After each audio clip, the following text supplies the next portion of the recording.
सभी को जय सिया राम। रामचरितमानस लंका कांड दोहा संख्या 101, जहां पर तुलसीदास जी राम और रावण के युद्ध का वर्णन अपने मुख के द्वारा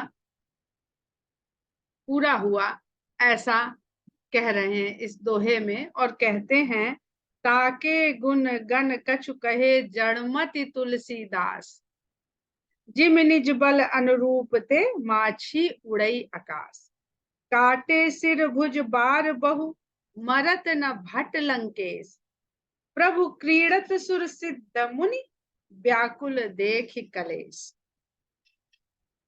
काटत बढ़हि शीस समुदायी, जिम प्रति लाभ लोभ अधिकारी। मरई न रिपुश्रम भयउ विसेखा, राम विभीषण तन तब देखा।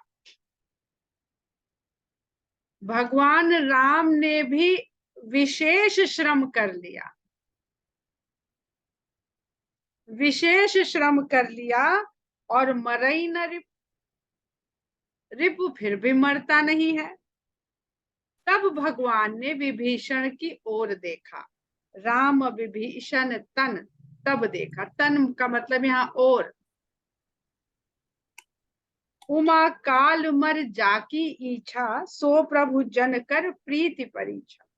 शंकर भगवान कहते, हे उमा, जिसकी एक इच्छा से काल की भी मृत्यु हो जाती है, सो प्रभु जन कर, वो प्रभु व्यक्ति की परीक्षा ले रहे हैं।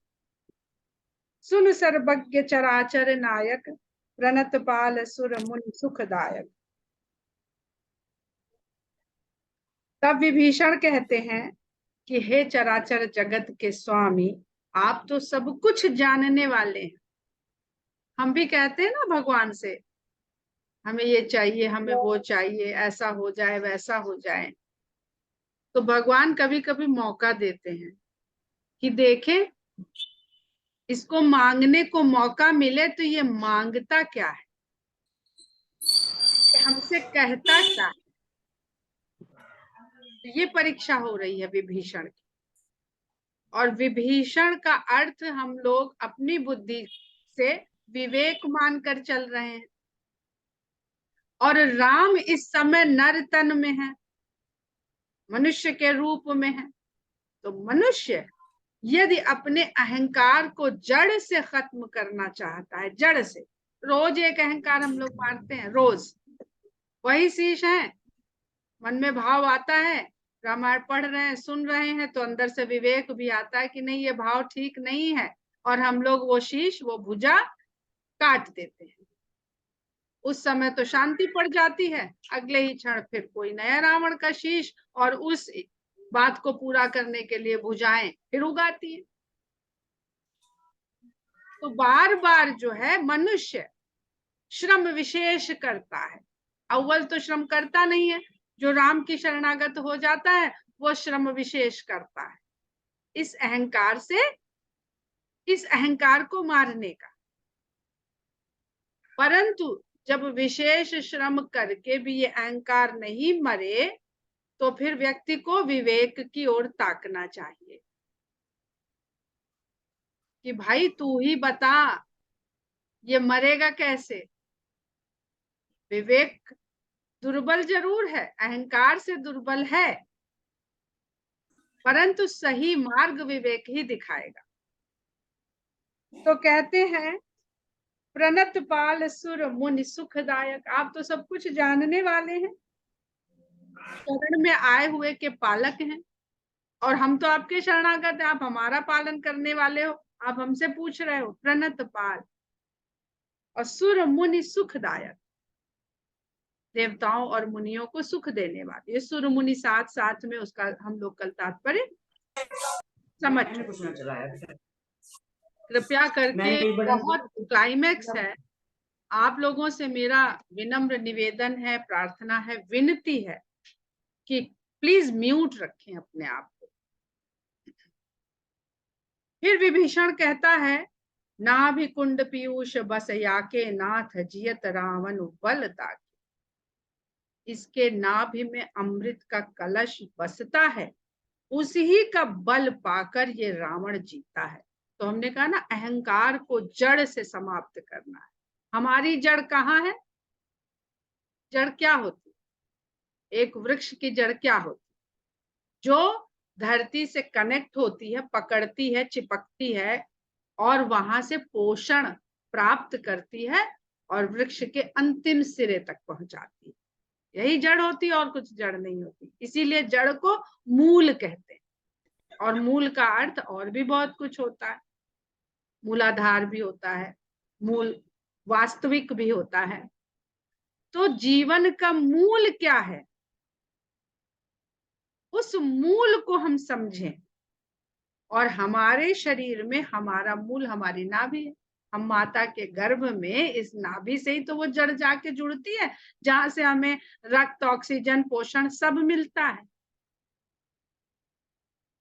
तो मूल ही हो गई। अब उस मूल में अमृत का कलश बस गया। किस प्रकार का अमृत का कलश? कभी ना मरने वाली इच्छाओं का कलश। व्यक्ति मर जाता है, उसकी इच्छा नहीं मरती है। कुतुब मीनार देखा है? कुतुब मीनार बनवाते बनवाते राजा का बेटा बनवाता है। एक बिल्डिंग, इमारत बननी शुरू होती है, राजा बादशाह मर के चले जाते हैं, उनकी इच्छा को उनकी संतति आगे पूरा करवाती है। क्यों? क्योंकि ये देह चली गई है, पर हम जिंदा रह जाए यहाँ पर, लोग देखें तो ये कहें ये कुतुबुद्दीन ऐबक ने बनवाई थी, ये शाहजहां ने ताजमहल बनवाया था। वो शाहजहां भी एक सफेद ताजमहल के सामने काला ताजमहल बनवा रहे थे, पर उसके पहले मृत्यु हो गई उनकी। तो अमर कौन है?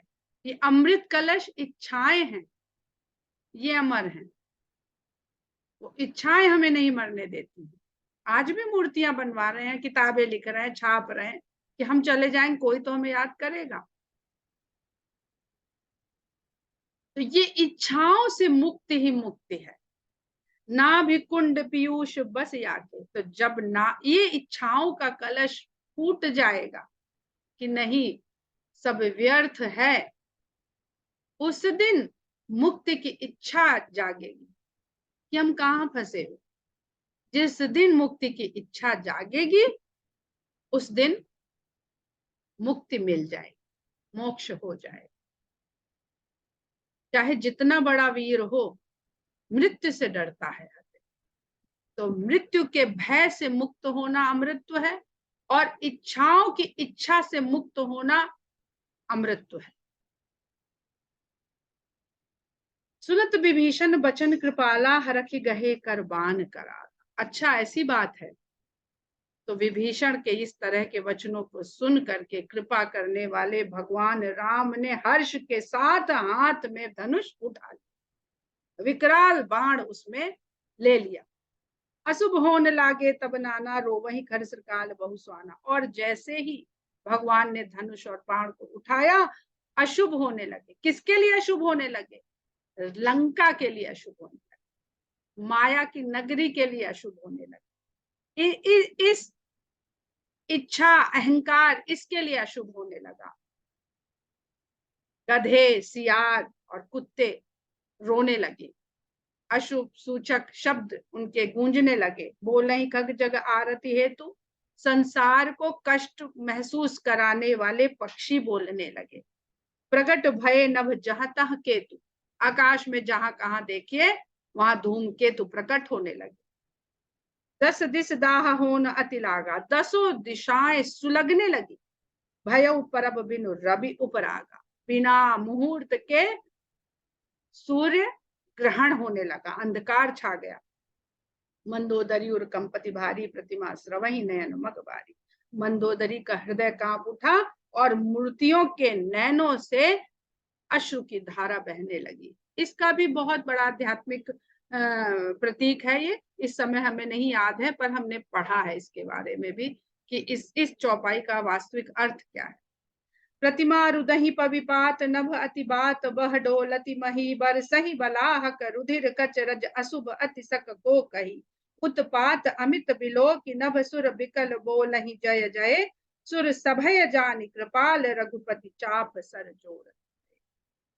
प्रतिमाएं रुदन करने लगी, आकाश से वज्रपात होने लगा और धरती डोलने लगी, भयंकर आंधी चलने लगी, बरसही बलाहट, बादलों से रक्त की, बाल की, धूल की वर्षा होने लगी। अशुभ अति सक को हर तरह का अशुभ प्रकट होने लगा, जिसको कौन कह सके।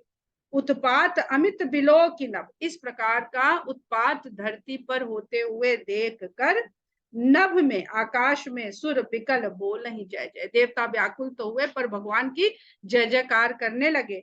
सुर सभय जानी कृपाल, देवताओं को भय में बंधा हुआ, भय में पड़ा हुआ जानकर कृपाल रघुपति, कृपा के स्वरूप राम, चाप सर जोरत भय, धनुष पर बाण का संधान करने लगे।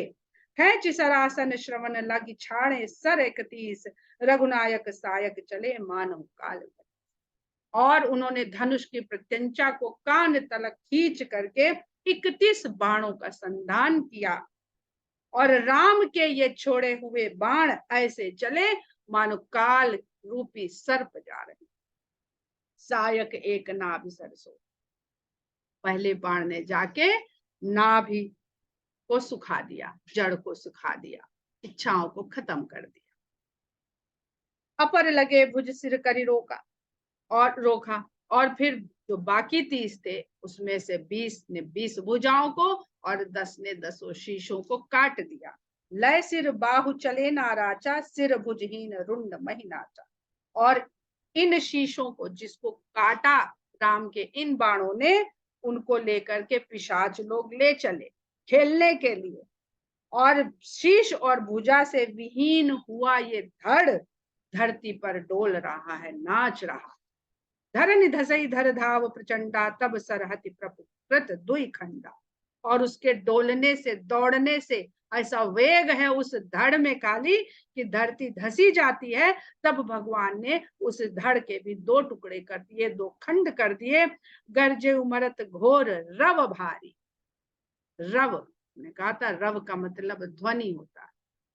अब रावण का वध होगा तो उसका अंतिम रव, अहंकार का अंतिम रव, गर्जे उमरत घोर रव भारी, मरते हुए रावण ने घनघोर गर्जना करी, और कहाँ राम रन हतऊ पचारी, और गर्जना करके चीखता हुआ, ललकारता हुआ कहता है कि राम कहाँ है, आओ मेरे सामने, मुझे रण में तुम्हें हराना है। तो याद वो मरते समय भी राम को करता, राम के ध्यान से विचलित नहीं, और ना नाम से नाम लेना भूला। तो ध्यान में भी राम है और जुबान में भी राम। गर्जे उमरत घोर रव भारी, कहाँ राम रन हतऊ पचारी। डोली भूमि गिरत 10 कंधर, क्षुभित सिंधु सरि दिग्गज भूतर। 10 उस दशकंध के भूमि में गिरते ही धरती डोल उठी, क्षुभित सिंधु सागर, क्षुब्ध हो गए पर्वत, नदियां, दिग्गज और सागर सब क्षुभित हो गए धरती के ऊपर। धरनी परे 2 खंड बढ़ाई, चापि भालू मरकट समुदाय। ये दोनों खंड जब धरती पर गिरे तो जाने कितने भालुओं और वानरों को अपने नीचे चापते हुए चले गए। मंदोदरी आगे भुज शीशा, धरि सर चले जहां। और ये भुजाएं और शीश लेकर के बाण मंदोदरी के आगे रख दिए, और फिर वहां चले गए जहां जगदीश्वर भगवान राम विराजमान थे, खड़े हुए थे। प्रविशे सब निशंग मोह जाई, और सब जाकर के भगवान के तरकश में प्रवेश कर गए। देख सुरन दुंदुभी बजाई, देवताओं ने ये दृश्य देख करके दुंदुभी बजाई। तासु तेज समान प्रभु आनन, हरखे देखी शंभु चतुरानन। बहुत सुंदर चौपाई है, आनंद का प्रयोग देखिए इस चौपाई में। तासु तेज समान प्रभु आनन, रावण के जब प्राण रूपी तेज निकला जो उसके शरीर से, वो जा करके भगवान के आनन में समा गया, जिसको देख करके शंभु और चतुरानन अर्थात ब्रह्मा जी भी हर्षित हो गए। तो आनंद जो जिस भाव में रावण रहता था, दशानन दशानन, उसको भगवान ने अपने आनंद में देखा। हम जिस भाव से भगवान को चाहते हैं, भगवान उस रूप में हमारे सामने आते हैं, उस रूप में हमसे जुड़ते हैं, हमको अपने में मिला लेते हैं। कहते हैं राम शब्द का अर्थ है जो सब जगह रमे, पर अध्यात्म रामायण संस्कृत के आधार पर कहती है कि राम शब्द जब करता हो जाता है, और करता है नहीं राम, राम करता शब्द नहीं है, राम का अर्थ होता है रमना। तो जो रमता है वो तो करता हो गया। उतना ही सत्य है कि जिसमें जाके सब रम जाते हैं, दरअसल वो राम। सगुण भाव में राम वो है जो सब जगह रमता है, क्योंकि वो प्रकट हो जाता है, इसीलिए रमा कहा जाता है। राम जब रम गया तब रमा हो गया। रमा यानी लक्ष्मी, रमा यानी सीता, रमा यानी माया। तो राम को रमने के लिए रमा बनना पड़ता है, इसलिए रमापति कहलाते हैं राम, कि उस माया के, उस रमने वाली शक्ति के स्वामी है राम। राम रमापति कर धन लेहु, कई चौचाप में कही संदेही, बालकांड की चौपाई है। मंदोदरी आगे भुज सीसा, धरि सर चले जहां जगदीशा, प्रभिसे सब निशंग मोह जाई, देख सुरन दुनुभी बजाई, तासु तेज समान प्रभु आनन, हरखे देख शंभु चतुरानन, जय जय धुनि पूरी ब्रह्मंडा, जय रघुवीर प्रबल भुज दंडा। और पूरा ब्रह्मांड जयकार की ध्वनि से भर गया, और वीर राम के प्रबल भुज दंड की जयकार होने लगी। भुज दंड। अब इस प्रसंग में भुजदंड और कोदंड दो शब्द बहुत ध्यान देने वाले हैं। दंड ही है, दंड देने के लिए कोदंड है, और उस कोदंड को उठाने के लिए भुजदंड है। वही भुजा जो रक्षक है, पालक है, आशीर्वाद देती है, वही भुजा दंड देने वाली भी है। म्यूट करिए प्लीज जो कोई भी है। बरसे ही सुमन देव मुनि वृंदा, जय कृपाल जय जयति मुकुंदा। और देवता लोग, मुनि लोग सुमन की पुष्पों की वर्षा करने लगे, और कृपालु भगवान राम को जय मुकुंद कह के उनकी जयकार करने लगे।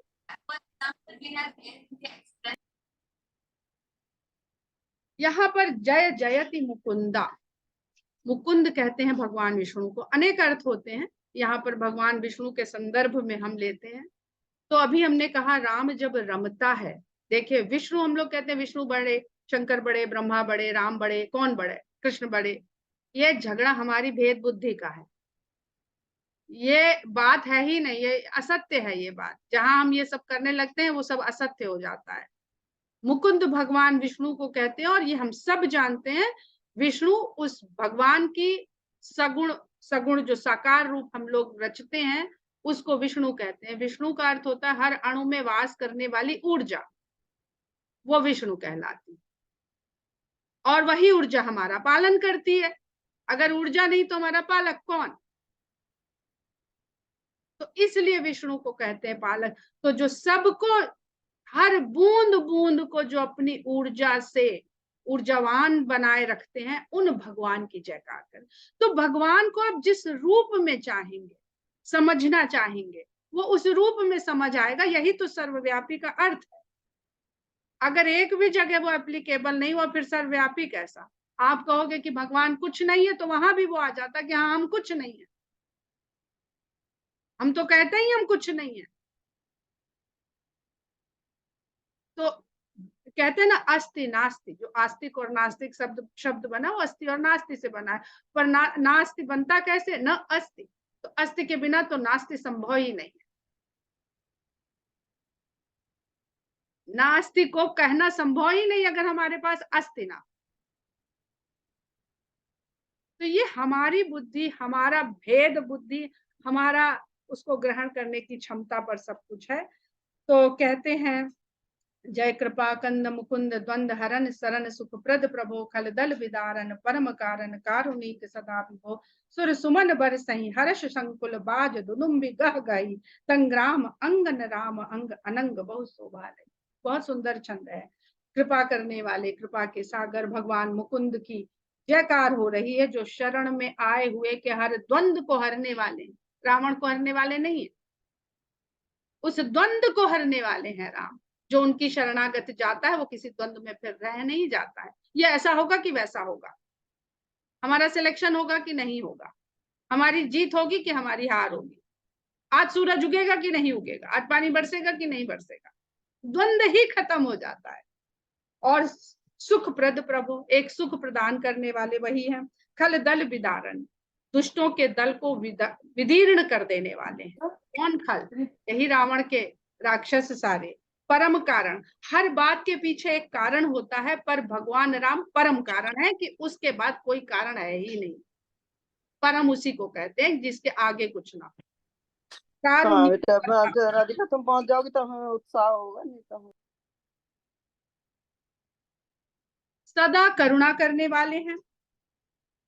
ऐसे भगवान के लिए देवता लोग पुष्पों की वर्षा करते हैं। सभी में हर्ष की लहर दौड़ जाती है और नगाड़ों की ध्वनि से आकाश गूंजने लगता है। और संग्राम के आंगन में, बहुत सुंदर ये छंद की अंतिम पंक्ति है, संग्राम अंगन राम अंग अनंग बहु शोभालय। संग्राम के आंगन में, राम के अंग में अनेकों अनंगों की शोभा शोभायमान है। अब हम यहाँ देखें तो अनंग कामदेव को कहा जा रहा है, क्योंकि भगवान शंकर ने उनको अनंग होने का श्राप दे दिया था। पर भगवान के अंग तो हैं, सौंदर्य की तरह से हम ले सकते हैं इसको, जब भगवान को हम साकार रूप में देख रहे हैं। पर बिना अंगों के है कौन वास्तव में? भगवान राम ही, जो निराकार निर्गुण है, जिनकी देह कहीं रची नहीं गई है, किसी ने बनाया नहीं है, वो भगवान, वो वहां पर अपने अंगों के स्वरूप से शोभायमान हो रहे हैं। क्योंकि तुलसीदास जी कहते हैं मुझे यही स्वरूप भाता है। तो वो उसी का वर्णन दिल खोल खोल के करते हैं। सिर जटा मुकुट प्रसून बिच बिच अति मनोहर राजही, जनुनील गिरि पर तड़ित पटल समेत उडगुन भ्राजही, भुज दंड सर को दंड फेरत रुधिर कन तन अति बने, जनु राय मुनि तमाल पर बैठी विपुल सुख आपने। अब भगवान खड़े हुए हैं, रावण का वध हो चुका है, बाएं हाथ में धनुष और दाहिने हाथ में बाण अपने उसको फेर रहे हैं। तो कहते हैं कि शीश पर उनके जटाओं का मुकुट विराजमान है, जिसमें बीच बीच में फूल खुसे हुए हैं, जिनकी शोभा मन को हरने वाली है। और ऐसा लग रहा है भगवान का ये रूप जैसे नीलगिरी के पर्वत पर जगह जगह नक्षत्र चमक रहे, तारे चमक रहे हैं नीले आकाश पर, नील पर्वत पर। भुज दंड सर को दंड फेरत, अपनी भुजारूपी दंड से वो धनुष के ऊपर हाथ फेर रहे, और उनके तन पर रक्त के कण जगह जगह बने हुए दिखाई पड़, युद्ध लड़ रहे हैं, खून की बौछार छींटे उनके भी शरीर पे विराजमान है। ऐसा लगता है जैसे तमाल के वृक्ष पर लाल मुनिया चिड़िया बैठी हुई अपना सुख। कृपा दृष्टि कर वृष्टि प्रभु अभय किए, सुरवृंद भालू की सब हर्षे, जय सुखधाम मुकुंद।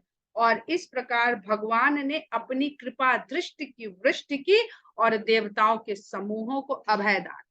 कितना सुंदर, देखिए यहाँ पे कितना सुंदर जो हम लोग पूजा पाठ करते हैं वो समझ में आ रहा है कि सुर सुमन बरसहि हरस। देवताओं ने क्या बरसाया भगवान के ऊपर? पुष्प। और भगवान ने क्या बरसाया? कृपा दृष्टि करी वृष्टि। पुष्प के बदले में कृपा दृष्टि की वृष्टि।